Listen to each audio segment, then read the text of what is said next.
जिसकी प्रतीक्षा हम कर रहे थे, वह सुदीन आज आ गया। हमारे युवाचार्य महेंद्र ऋषि मौसा सभी की इच्छा थी कि वे पहले आनंद धाम में पधारे। आनंद धाम एक ऐसा धाम है जिस धाम के अंदर हर एक संतों का आना अनिवार्य हो जाता है। हमारी इच्छा यही थी कि वे बड़गांव बाबर जाने के पहले अहमदनगर पधारे। कहना भी नहीं पड़ा और उन्होंने अहमदनगर के लिए विहार किया। कितना उग्र विहार! इतने दूर दूर तक चलना बड़ा कठिन कार्य था। और आप जानते ही हैं, कहाँ मद्रास और कहाँ अहमदनगर, इतना दूर प्रांत का उग्र विहार करते हुए आज वे अहमदनगर पधारे हैं। कल गुरुकुल के पावन धरा पर पहुंचे थे, वहां पर भी उनके चरण पड़े हैं। जरूर वह गुरुकुल जैन समाज के लिए वरदान सिद्ध होगा। यह शैक्षणिक क्षेत्र की प्रथम शाखा और उस शाखा के अंदर आज उनका आगमन हुआ था और उनका वहां पर यानी पवित्र चरण पड़े हैं। जरूर वह स्थान भी एक पवित्र बन गया है। मैं यही कहूँगा कि युवाचार्य श्री जी आज यहाँ पर पधारे हैं। हमें आनंद के परिवार के ही है, उनका स्वागत करने की कोई हमें आवश्यकता नहीं है, क्योंकि वे हमारे ही है, हमारे ही रह रहेंगे और उनका स्वागत हम यानी व्यावहारिक दृष्टि से भले ही कहते, परंतु निश्चय की दृष्टि से हमें हमारे ही गुरु भाई हमारे घर में आए हैं, हमारे स्थान पर अपने स्थान पर आए हैं। यह बहुत यानी प्रसन्नता की बात है। उनके पास में दीक्षा हो रही है, बहुत खुशी की बात है। हमें हार्दिक प्रसन्नता है। शिवम भैया बाफना परिवार की बात क्या कही जाए। आचार्य भगवंत के प्रति कितनी आनंद आस्था जिनकी थी। वह बाफना परिवार मानक जी, उन्होंने गुरुदेव से निवेदन किया कि आप पधारो, मैं दीक्षा करने के लिए तैयार हूँ हर दृष्टि से। उस समय मुझे याद है कि वह ऐसे दिन थे जिन दिनों के अंदर पहुंचने के बाद में बारिश ही बारिश जहाँ पर हो सकती है, ऐसे समय में यानी गुरुदेव ने तो क्या कर दिया था, उस समय में वचन दे दिया था, ठीक है तुम्हारी भावना के अनुसार वहाँ पर दीक्षा कर दी जाएगी। परंतु जैसे ही गुरुदेव निकट पहुंचे हैं, क्या बताया जाए, बारिश इतनी शुरू हो गई थी, परंतु गुरुदेव के चरण वहाँ पर पड़ते ही बारिश भी दूर हो गई। 2-4 दिन के लिए, 8 दिन के लिए, 10 दिन के लिए इतनी दूर चली गई और नजदीक की बारिश पड़ती थी।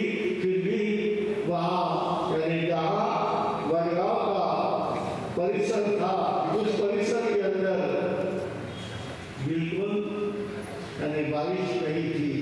तो ऐसा आचार्य भगवंत का वहाँ पर पदार्थ हुआ है। और मैं बता देता हूँ, मानक जी इतने उदार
तैयार हो गया है आनंदपुर में दीक्षा लेने के लिए।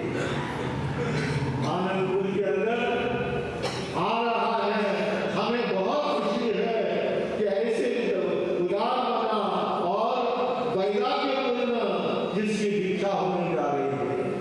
ऐसा नहीं है कि जिसको कुछ नहीं मिलता है और वह तैयार हो जाए, अलग बात है, परंतु इसके पास में सब कुछ है, हर दृष्टि से संपन्नता है। हमने प्रत्यक्ष देखा है, अनेक परिवार को भी अच्छी तरह से देखा है और संपन्न परिवार का यह व्यक्ति आज वैराग्य के लिए, वैराग्य मार्ग पर चलने के लिए तैयार हुआ है। ये करने के लिए हुए लद्दे की कोई साहिब गई हुए से ऊंचाई की ऊंचाई, वास्तविक वही जाति है जो सब कुछ सामग्री होते हुए भी जो टुकड़ा रहा है और वैराग्य मार्ग पर चलने के लिए तत्पर हुआ है। तो मैं यही यह मंगल कामना करता हूँ कि इस वैराग्य भाई की दीक्षा संपन्न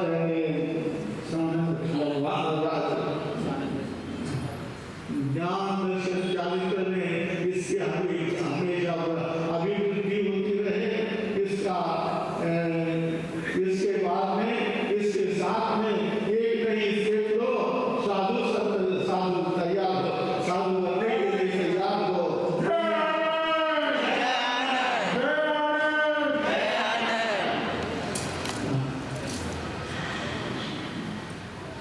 हमारे वैराग्य भाई जो इतने वैराग्य से दीक्षा दे रहा है, उसका ज्ञान दर्शन चारित्र ऐसा अच्छी तरह से बने, इसके द्वारा पूर्वी शासन की प्रभावना होती रहे। और इसके बाद मैं यही कहूँगा, मंगल कामना करता हूँ, इसके बाद में संतों की लगातार कतार सी लगी रहे, ऐसी मंगल कामना मैं करता हूँ। ज्ञान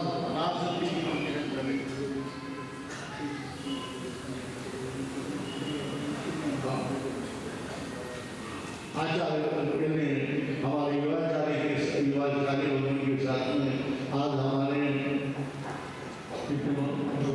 ऋषि जी महाशय, उनके परिवार के भी आज उनके माता पिता के आए हैं, बहुत संपन्न परिवार के हैं।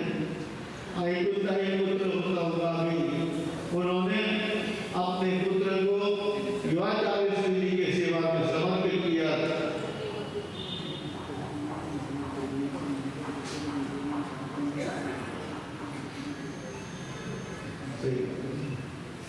हाँ, तो संपन्न परिवार सब कुछ आप जानते हैं कि एक पुत्र होते हुए भी जिस परिवार में ये नहीं देखा कि मैं हमारे पीछे कौन रहेगा, क्या होगा, उन्होंने कहा है कि वैराग्य से दीक्षा ले रहा है, तो इससे बढ़कर के हमारा और क्या सौभाग्य होगा।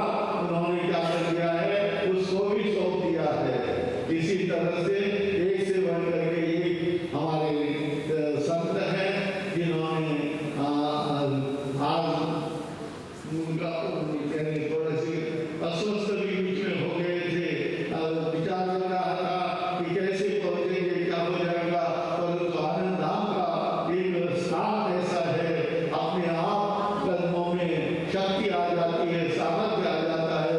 तो जरूर आज इतना सुदूर प्रांत से विहार करते हुए हमारे उसी तरह से हमारे तपस्वी ऋषि महाशय वे भी इतना सुदूर प्रांत से विहार करते हुए पधारे हैं। हमें बहुत प्रसन्नता की बात है। तो महासती जी किरण प्रभा सबका भी जन्मदिन है। हम उनके प्रति मंगल कामना करते हैं, उनका भी बहुत अच्छी तरह से संयम बना हुआ है। आज भले ही हमारे सामने नहीं है, परंतु उनके जन्मदिन के हम अच्छी मंगल कामना करते हैं। और संक्षेप में करके मैं अपने वक्तव्य को देखिए